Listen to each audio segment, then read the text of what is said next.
Have you ever wondered what therapy is like, or what your loved ones talk about when they are with their therapist? Well, now you can be a fly on the wall in a real therapy session, an unnoticed observer. During this episode, you'll hear a real group therapy session with a modern twist. Our group therapy sessions are done as a mock podcast where participants are encouraged to have open dialogue about their mental health and addiction challenges. As an observer of this episode, we hope that you will learn something helpful for those among us whose struggles often go unnoticed. All personally identifiable information has been removed for the privacy of the participants. Thank you for listening. So what I think is, that's right. Well, it's not great to I don't think it's so great to celebrate somebody else's misfortune. Demise. But I do think you can focus on the positive, which is that you guys feel that you're in a better position now to heal. Definitely. So that's 100%. That's the part that I'd like to focus on with you guys. We're finally which free. is the fact that you are now in this better position, and what do you hope that looks like now? Like, what are you hoping for this new, to get all of ourselves better and get the hell out of this place? Yeah, but that's really vague. I mean, more specifically, you're saying she Concentrate. was more of a distraction, so We can concentrate. concentrate This in place is that more quieter. That's good. And we're more family. we can be more as a family We can and talk in front of each other. yeah, Talk. It was here, it was and we always don't have to hear her crying in her freaking Screaming, sick, banging. like she was coughing, like she was. But let's remember that everybody here has been there at some point or other. You know, maybe not another exactly one. where she was, but Not to the comparatively. same extent, but Another one is we can talk to Bullet's brother without her going all googly eyes. oh god. No, she got a problem with my brother. She kept on saying that my brother was hot as hell. I was like, gee, boundary. I don't disagree, We but didn't hear much about your story last week, did we? What story? Your story. Story about what? The story about you. Oh, well, speaking about that, I got my own lawn care. oh god. How did I know he was gonna say Got me on lawn care. Where? Oh, Later, nah. But let's hear about this lawn care. Okay, my name is Bullet, and Bullet. I've I have a friend with that. I've been having Really? a lot of problems with myself. One is basically Boundaries. Been in. boundaries with women? Oh my god, it's the one thing that I don't pray for. You should. Guys, let him talk, and then Basically, so I've been basically having hard times with, really loving myself. Honestly, okay. There's just every day I basically, when I'm at home, go in my room and just cry to just see all the tragedies that happened when I was in the orphanage. I mean, I basically every night got abused. You would cry until you go to sleep. Yeah, tell them what you told me last night. So basically what I told last night was first of all, it's unclear, but my birth parents probably died last month. And my mother was an alcoholic, and my dad left me right when my mother gave birth. And basically, so I've been in an orphanage, and in that orphanage, what they do is I basically have this bald spot right here is actually from when every night they would bang my head against the crib. And I still have that dent. And it's just, I basically would just cry till I'd fall asleep. And then they knew when you cry, that means you're hungry. And they would only feed me, especially lunch, breakfast, and dinner. So This was in Russia? This was in Russia. And, and I never knew that actually the parents that I actually found me, that actually adopted me, would actually want a child like this. And just thinking about, I got adopted, and I moved here when I was 1. Then coming here, I was a great baby, honestly, to my family.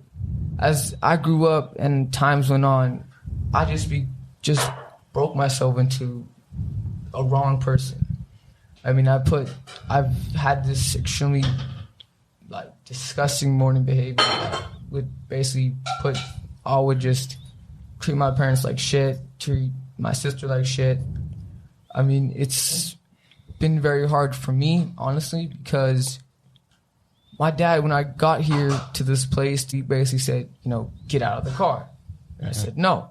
He said, get out of the car. I said, no.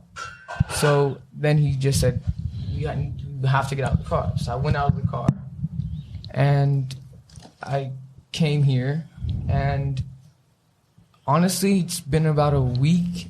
About a week. And I really do think that I'm improving. I mean, one thing is that I'm working with my therapist is boundaries. I really need boundaries is a big thing here, especially, and I'm actually gonna do it and work myself. I mean, it's only been a week. There's been small improving, and I'm hoping for the best.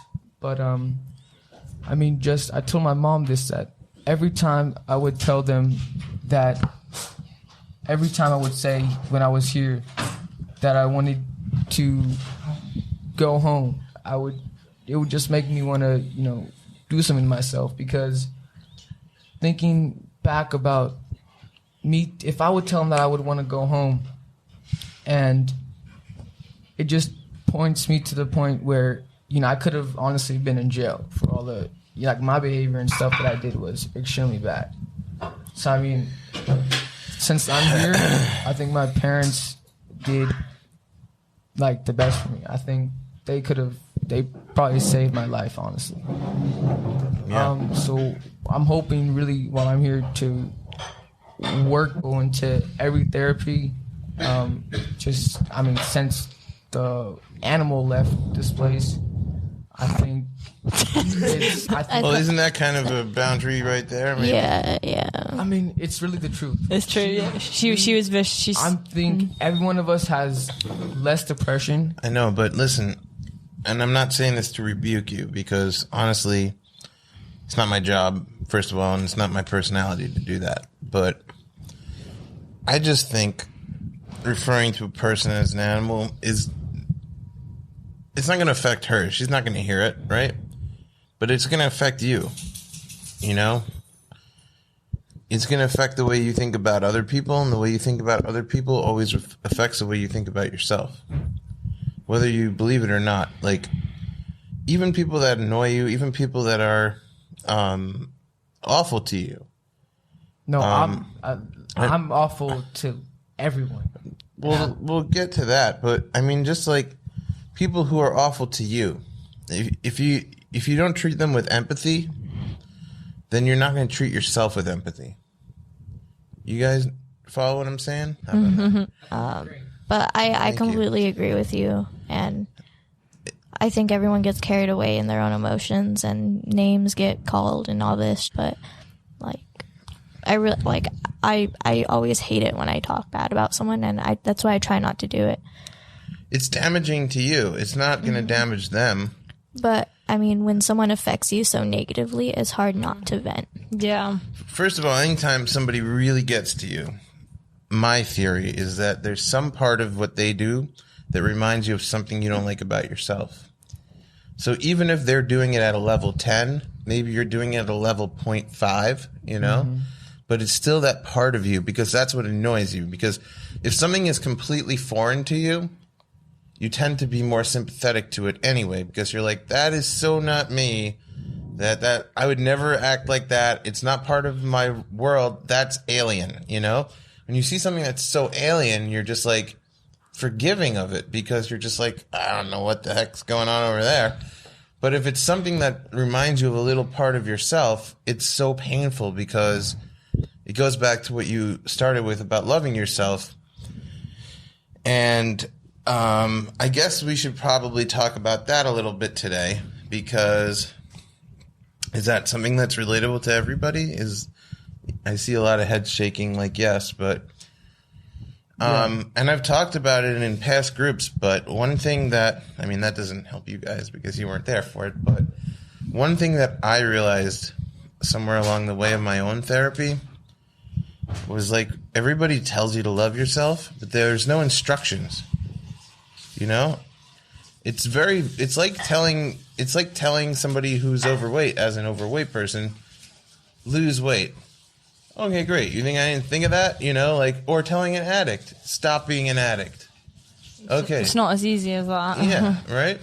It's like, okay, thanks for that stupid comment. Like, Yeah, you think I just decided to like do this and I could just stop if I just decided to It's not so simple. You need instructions. Yeah.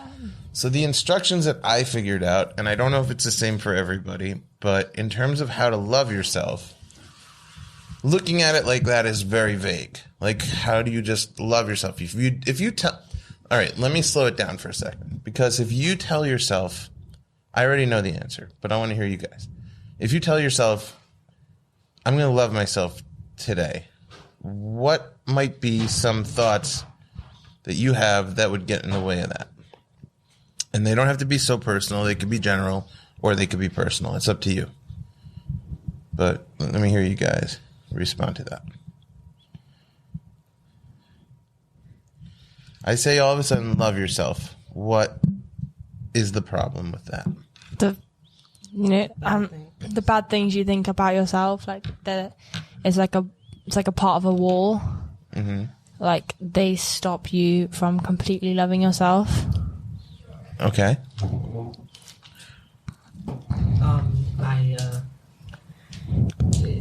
It's a hard thing sometimes to love yourself, because you can look at you see so much a lot of times good in other people, and you feel like, well, I don't have that good parts of that person has. I don't have that in me, or you see bad, and it puts this, like she said, a wall up.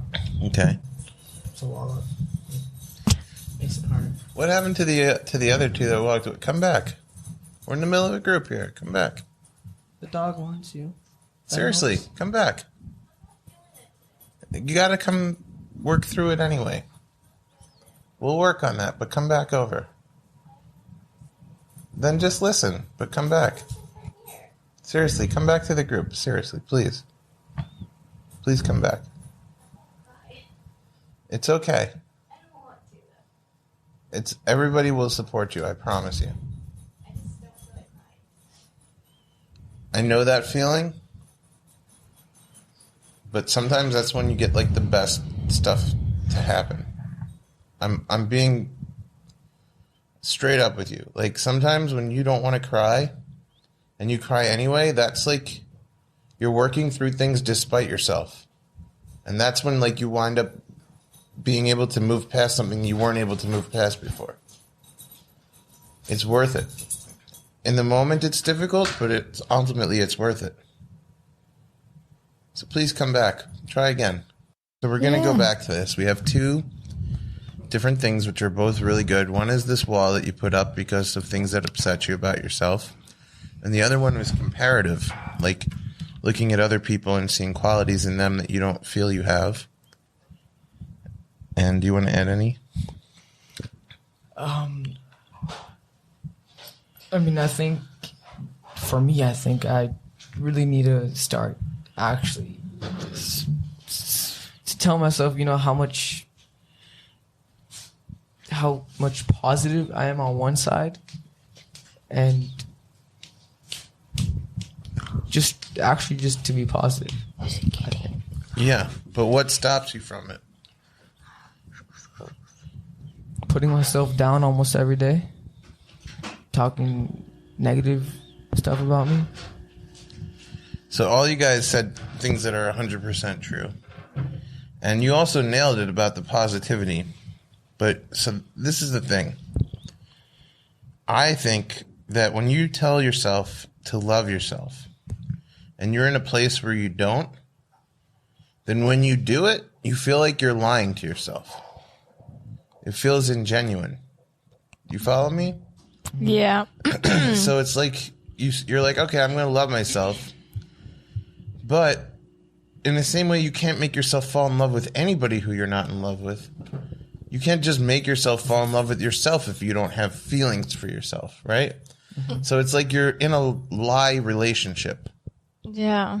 So the answer is kind of what you said, but it starts a little bit at a time.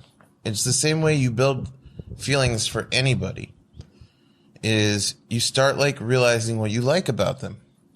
And you have to start realizing what you all like about yourselves on a little bit at a time basis. Like you get back to basics. Like I think most kids, like before they even learn how to speak, they already know there's things they like about themselves. I don't know that for a fact, but that's what I think, you know? I don't think you ever really see too many depressed babies. They're just like, hey, I'm organically me, you know? So, what, is there a problem? All right, but stay with me, otherwise I can't bring him or he's too much of a distraction. He's just supposed to be support. But, it's the same thing. There's like hundreds of elements of who you guys are. Maybe thousands, you know? I don't know how many elements there are to a person. But there's a million attributes and qualities to every single person. And what happens, I think, when you stop loving yourself is that you start focusing on the negative attributes about yourself because they take dominance over the positive ones. And the positive ones get buried and more buried. Because it's like you're falling out of love with the person. It's like the end of a relationship. Like you guys have probably all been in some sort of relationship at some point. Even if it's not romantic. You know that there's relationships and how you relate to somebody else in a relationship. Sometimes you feel closer and sometimes you feel more distant. And the way you want to like repair or rebuild a relationship is to remember what you loved about the person in the first place. So that's the only way I think you can love yourself. And it doesn't happen overnight the same way you don't fall in love overnight with somebody who like you weren't in love with. But it can happen over time. Like so many romances come out of friendships. How come they weren't like crazy about each other right away? Because like over time, they started realizing, oh, there's all these things I really love about the other person. How come I didn't see that at first? Because it wasn't apparent right at first. Are you guys following me? I feel like everybody's... I'm following 100%. Yeah, you are? All right. Yeah. All right, cool. It's relaxing to listen to your voice. Oh, thank you. Yeah. That's why you're a comedian. Most relaxing comedian. Everybody's like not laughing. Wait. They're just relaxed. They're like, this is nice. This is like a spa, huh? I have a completely off-topic question. Sure. I believe the first time I ever met you, you said that you've performed with Dave Chappelle. That's true. It's on YouTube. Told you guys. If you ever are That's on YouTube, so cool. type my name and Dave Chappelle's name, you'll see us together. That's so cool. How did you arrange it? It was by chance, actually. I was doing a show, and Dave Chappelle came in and took over the show. And, like, brought us all on stage and joked around with us. And he didn't know any of us, but he just came in. He was super cool to everybody. That's so cool. Yeah. Are you like friends with him? No. Oh, that's sad. It was a one-time encounter. Aww. Actually, I've met him a few times, but he doesn't remember me. Meets a million people. Well, I don't know him. Yeah. I don't even know. Really Neither of them's going along with it. Who is he? He's a comedian. A really famous comedian. Yeah. He had a show called The Chappelle Show. Chappelle Show. Is he American? Yeah. That's pretty well. What? Yeah, we have half an hour left. Does that help you with what time? No, it does not help me at all. So what I would say as I don't really give a homework because I'm not going to check it, but as an exercise for you guys, if you want, since you're all seem pretty dedicated to working on yourself anyway, try this week. Come up with a list of things, either write it down or make it in your head, of things that you love about yourself. Or even like. Okay, maybe you're like, I don't know if I love that about myself, but I kind of like that, you know?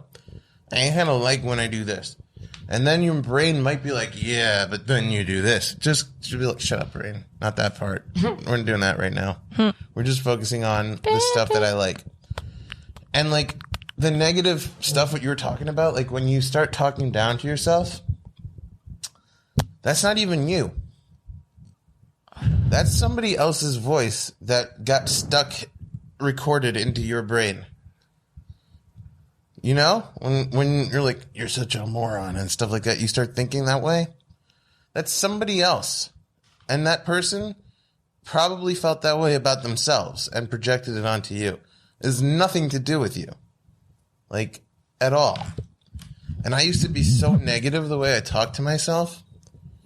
And it didn't, again, like, it took a long time to eliminate it.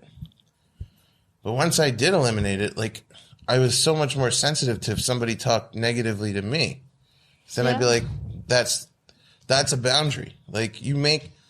The only reason I think why people have a hard time with boundaries is because they don't have strong enough boundaries for themselves. They're not protecting themselves first. And if they're not protected, then why should anybody else be protected? I'm not even protected. And I think that's logical, you know? When you're like, why should I have this extra respect for you that I don't even have for me? Like, nobody's offering me that respect, so why should I have that boundary for you? And that's logical. That's like a person protecting themselves. But it's a backwards protection because they are actually protecting themselves. They're protecting, check this out. They are protecting the fact that they want to not protect themselves. Do you follow that? Say it one more time. They are protecting the fact that they want to not protect themselves. They're like, nobody's getting near this me abusing me. The protection is on the wrong thing. It's like, it'll blow your mind, but it's crazy. Like, so I feel like I'm the only one talking, which is bad, and I'm going to want you guys to join in on this in a second, but all right. There's a boundary. You cross the boundary. Because you don't respect the boundary, not because you're a jerk, not because there's anything wrong with you. It's just like you don't have boundaries on you. You talk down to yourself. So all of a sudden, it's unequal for you to put a boundary up for someone else, whatever that thing is that they want, because you're not getting what you want, which is you to be nice to you. You follow me so far? Yeah. 100%. Okay, so now you got to protect yourself. You'd be like, look, other people are not protecting me. Other people feel they should have boundaries where I don't. Like, boundaries are for them, but not for me. So to protect yourself, you're like, boundaries are for nobody. But you're protecting your own abuse of yourself. Thinking, because of like a glitch in your logic, that you're protecting yourself. But really the only thing you're protecting is your ability to not protect yourself. It's crazy. Yeah, like... But it happens all the time. What were you going to say? Yeah, like sometimes with me, I don't like praise myself. And I don't like, think good things about myself because like if something bad happens and I don't want to feel bad about myself, do you know if you get what I mean? Mm-hmm. So like I don't bring my hopes up or, I start to get, a bit more happy because if something like bad happens or something, or if someone says something negative that like affects me, then like if I already say the same stuff in my head to myself, then if one person says it, then it's not going to hurt me because I already say it to myself. Mm-hmm. If you get what I mean. I totally get what you mean. It's a preemptive strike. Yeah. At this point, Grab the mic. I feel like a lot of people see the word whore as something terrible, but I've gotten I think it was the other way around. I got used to people calling me a whore that I think I just kind of gave up convincing myself that I was anything else. Oh my God, I did that with being overweight when I was younger, and people would like take shots at my weight. I would take shots first. I'll beat you to it. Now what? So I do that all the time. I make jokes about myself being a a whore and a slut and a hoe. People only call you that. It's a 'Cause they're jealous of weird you. way of protecting yourself while not protecting yourself. Yeah. It's a fake protection. It's like the worst bodyguard ever. Like if I know someone's gonna make a comment about it, then I just beat them to the punch. It's literally like the equivalent. Check this. If you hired a bodyguard because people were beating you up, and you're like, every time someone's coming to punch me first and knock me out. So you so know they what can't to get expect. Yeah. Because nobody's going to punch somebody who's already knocked out cold. Yeah. Unless you really hate them. You're like, wait a minute. You're not pushing back that way. You're pushing back this way. Yeah. You're pushing inwardly. All the arrows are directed at you. Yeah. My therapist, I told him that, and he just kind of, as soon as I said the word whore, he just looked at me and said, "That's the worst word that I've ever heard you say. And the fact that you think that about yourself makes it 100 times worse." I thought he was going to say, I'm a whore. That'd be fun. That would be fun. No, he's I'm married. like, really? I didn't see that coming. I agree with him. That is horrible to call yourself that. And you guys are all amazing, amazing people. Like, I always come into these groups thinking, it's so cool. I'm going to sit down with, like, the X-Men. You know? Like, because all you guys have, like, amazing powers, but the world doesn't get it. And it's like, they're like, oh, they're mutants or something. But it's like, no, they are the gifted kids. Like, this is like, if anybody knows the X-Men, like, I know, I want to watch it now. this is like the house. Oh, yeah. This is like Professor X's house for gifted children. You guys are the gifted children. You all have amazing powers. And mostly the power is your imaginations, which unfortunately you're here to learn how to use your powers. Like, you know how the X-Men go and they train to learn how to use their powers. And they're miserable the whole time. Yeah, but also like they're also, when they don't know how to use their powers, they're like burning themselves and stuff with their power, you know? It's only when they figure out how to channel the power and use it properly that it's actually like a great power. When you have an imagination that has not been channeled correctly, it can actually go rogue, and no pun intended for the X-Men, but it can go rogue and it can actually hurt you because it's like a crazy beast, your imagination, and it's out of control, and you have to kind of capture it and be like, all right, this is how I'm going to use you, imagination, you know, like, we're going to write a script together, or we're going to make a piece of art together, or we're going to come up with a poem, or whatever the thing is that you want to use your imagination for. Otherwise, your imagination just attacks you. And it's kind of begging you to use it, you know? You guys are the ones with the overactive imaginations. That's how you wound up here. Any other reason that you wound up here is just an effect from that. Can you go deeper into what you just said? Okay, so why are you here? Yes. And you have a question? Pick up the mic. May I be excused? Not yet. Hang tight for another 10 minutes and we'll renegotiate. I can't sit still. Well, then talk about that. I just Pick up the mic and talk about it. What are you feeling right I'm now? just too anxious to just sit in a chair. So why are you so anxious? I don't know. Is it like what I'm saying making you anxious, or No, I just get anxious. I really talk about it? What's the feeling? Like, what would you rather be doing right now and why? I would rather be sitting on the couch reading to distract myself. All right, so let's distract you here with this instead of with a book. Imagine that this is the book. Imagine that that is the couch. So My point is that your imaginations are so powerful. You could be anywhere in your head. Right now, if I asked all you guys to like go to like the desert in your brain, you would be there 10 times better than anybody else who's not in rehab. You guys have like time machines built into your heads. So why are you here? Well, you could say drugs, but I don't know, depression, anxiety. All right. So anxiety is a good thing. Anxiety, how would you guys define it? I would define it as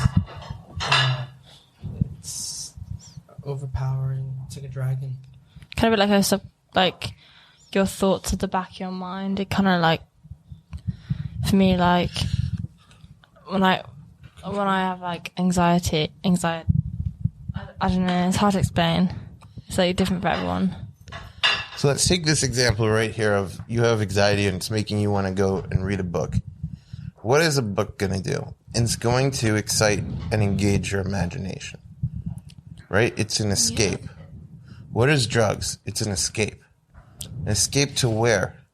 Your imagination, right? All this stuff, anxiety is this crazy, untamed imagination banging at your door, like in the back of your head, like, come on, play with me. Like, let's do something. Let's engage. And you're like, I don't know how to do that right now. And you're pushing it back. And all of a sudden, you're like jumpy and you're like anxious. That's anxious. You're anxious. You're excited. You're like, I got it. And it's basically, you have this imagination and it's like, use me. Remember when we were kids and we would like make toys come alive? What happened? What are you doing with me now? Me and my friend had this weird satanic game we used to play, and we didn't really know, but it just somehow became really satanic. And looking back on it, I was like, how did I know about all this stuff? You imagined it. Yeah. I'm sorry, but what's satanic? Satanic? Like Satan, Satan, satanic. Yeah. Like, devilly. Yeah, it's like a religion for praising the devil. It's just an exercise of the imagination. Yeah. You know? Sounds like Titanic. Satan.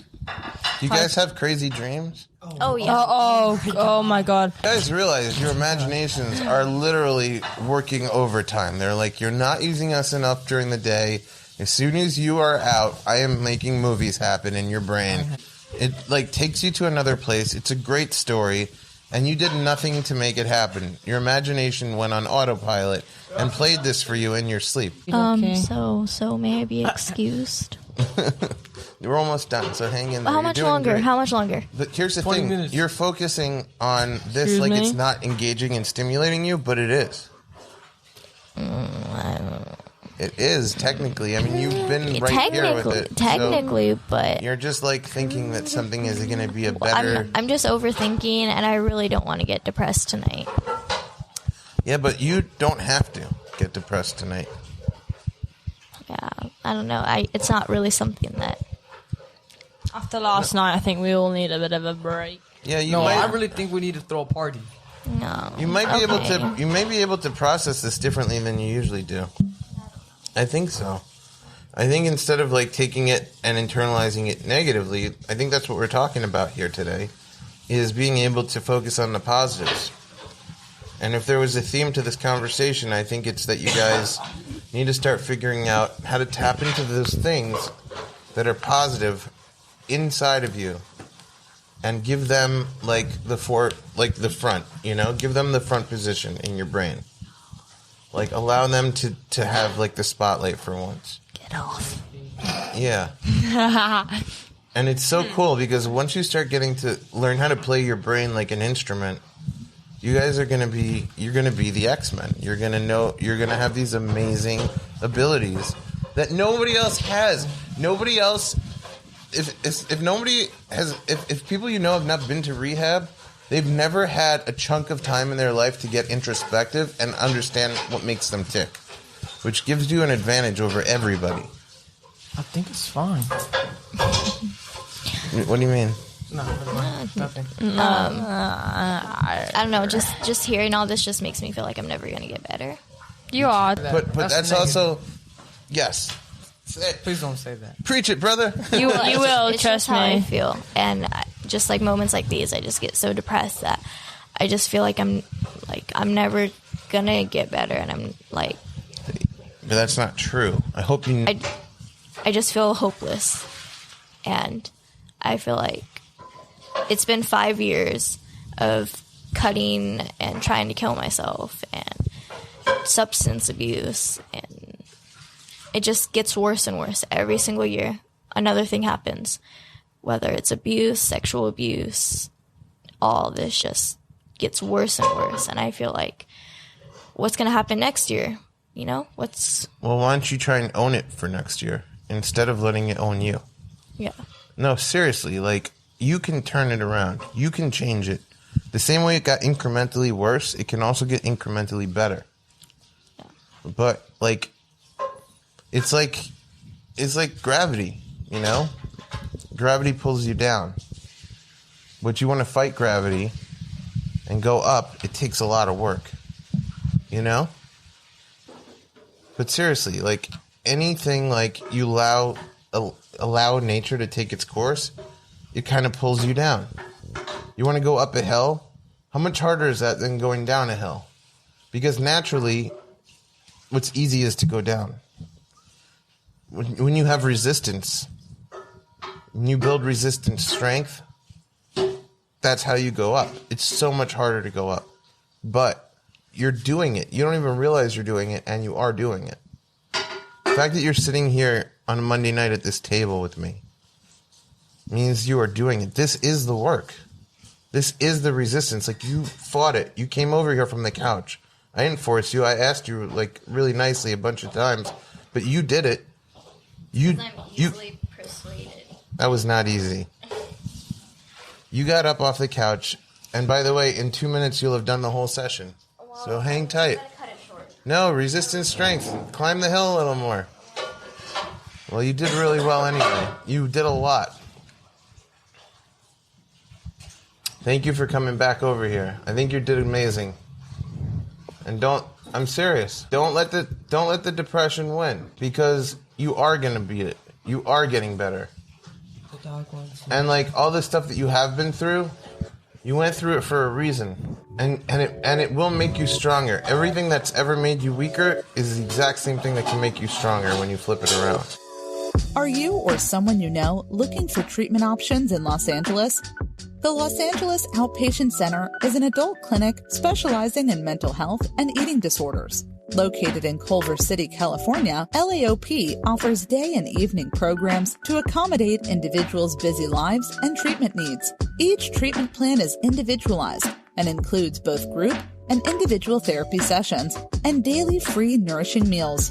Most major insurance companies are accepted, and their program specialists are there to help you every step of the way. Learn more at laopcenter.com or by calling 888-928-3805. All right, back to the conversation, guys. How's everybody feeling?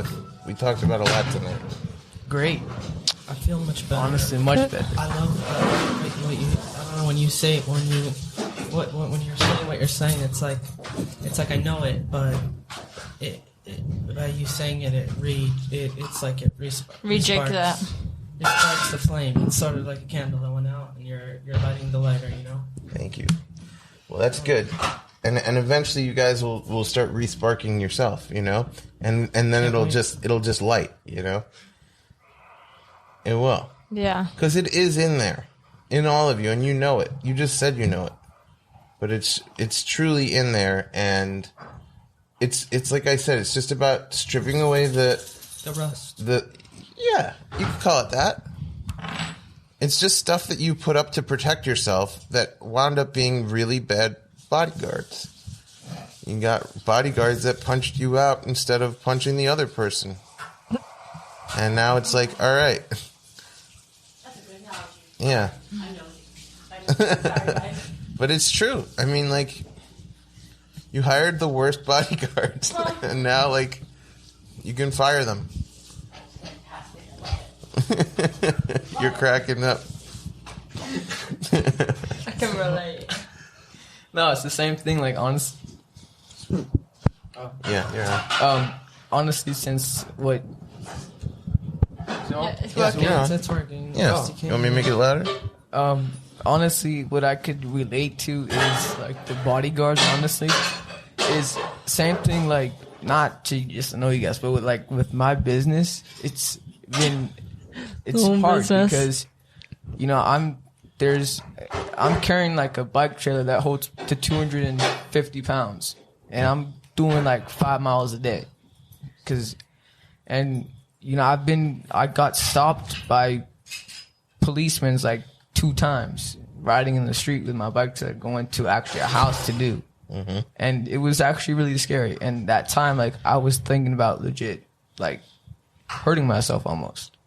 Because he put on his siren and everything, like, and I had to pull over, and they both came out of their car, which was pretty intense. And I didn't even know what happened. I just was riding a bike and going to a job, and all of a sudden this comes, and it's just, I just had a weird feeling where, you know, like, clearly, like, just like, what the fuck, like, really? I mean, I thought I did something, like I was gonna be in jail or something like that. I mean, it was. I mean, just bodyguards, like policemen are supposed to, you know, like keep around your neighborhood safe or something. You have like security people around your neighborhood that drive, and it's like policemen stopping a kid like riding their bike and stuff, and it's pretty intense. The bad bodyguard. Yeah. I mean, and like even from your story, like you weren't taken care of properly as a kid. Nope. And now it's like finally time for like, you were like, okay, who's going to finally take care of me? And it turns out it's you. Well, me and my parents especially. Yeah, but more than even them, it's you. Yep. You got to become your best caretakers, all of you. That's why I'm here, to get myself better and to actually get myself into the getting/bully that I really am, honestly. I know. And that real person is not me right now. It's really not. I mean, something hit me over the past years, and it's like will never go away. It will go away. But, I mean, it's the same thing I was saying to Zen. It will, but it really will. It will eventually. You just need to stand much by as it. it seems I far-fetched right now. I tried so much. I've been with therapists, and I had my own therapist, and I would go all the way to her office and stuff. Everything that I was telling her was like a joke to her. There was no improvement, none. And she would charge like $8 and not like $80 for a session. First of all, her price doesn't dictate how good she is. I know that from experience. I mean, she said that, you know, you can't cancel within, like, you can't cancel after 24 hours. But and it may not even be her fault. You got to understand. No, because I asked her, okay, then send me the like your what's it called, the notes, like the card, or something. Like her, like what's assessment? Or something, like from like the boss. She said she didn't have a boss, so I said send me the thing where it says that I cannot cancel, like I could not cancel after 24 hours, or something.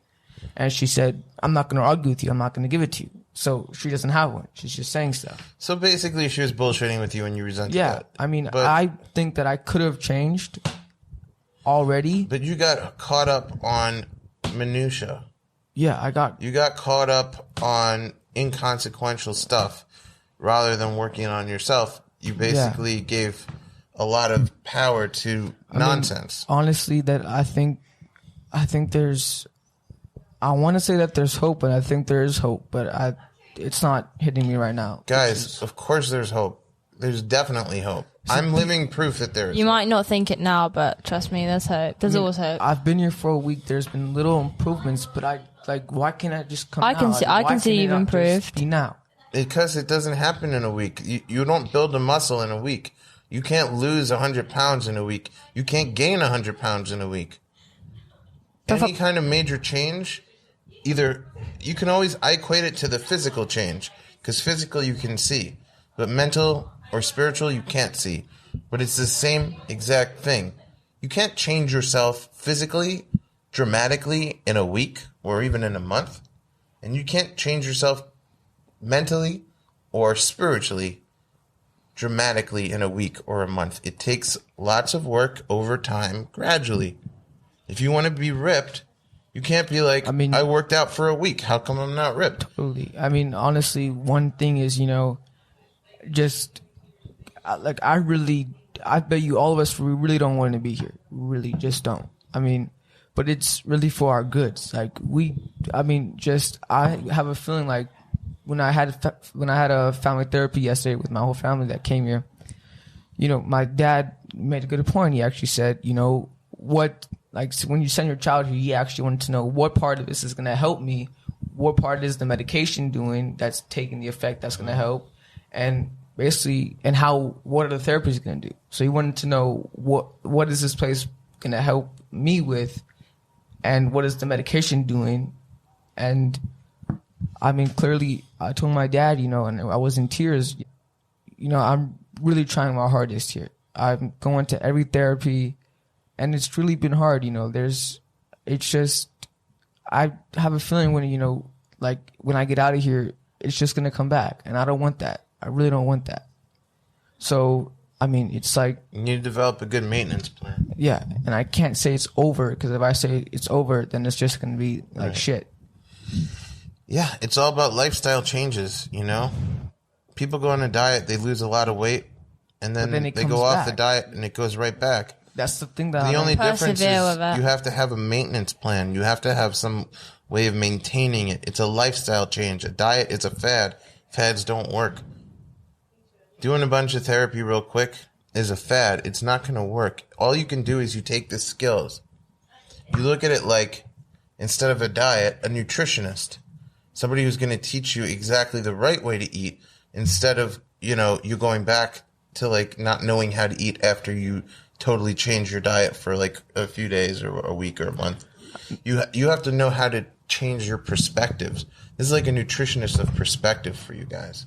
Totally. And it's all about, like, perspective is also, it's about how you look at the world, how you look at yourself, it's self-image. But I'll have to talk to you guys about it more next week, because, like, we're out of time. But is there anything you were going to ask me just now? No, not really. I mean, I think that it's hard a lot for just being away and just, trying. I mean, every day there's a whole bunch of therapy, but it's like, constantly the people that are here, the staff, they write notes, and like I'm worried about what they write about me. I mean, it doesn't matter what they write about you. You want to know something? When I was a kid, I went to therapy, and it was very hard. I was going through a really hard time in my life, and they were just writing all these notes about it, and I was like, what the hell are they writing? That shit's going to follow me forever, It's going to, like, turn and that's up. what I feel like. I mean... And then, so, like, 2 years ago, I got in touch with that therapist who I used to see when I was a kid, because I forgot everything I said. I wanted to hear. I wanted to read my old notes. I thought it would actually be helpful for me to understand the child me. And everything I ever said was destroyed in a hurricane years ago. So, like, all his notes from that period, these things don't last. It's not going to last. And even if it did last, it's confidential. So, but it's not going to last. I wish it lasted. The weird thing is, as a kid, I wanted it not to last. And as an adult, I'm like, I don't care what I said as a kid. It could only help me. I want to see it. Like, yeah, as you grow older, you change. Yeah, and then it wasn't there. And it's like, I wish it was still around. But it's not. And whether yours is or isn't around in years to come, it's not. You're not going to see it the way you do right now.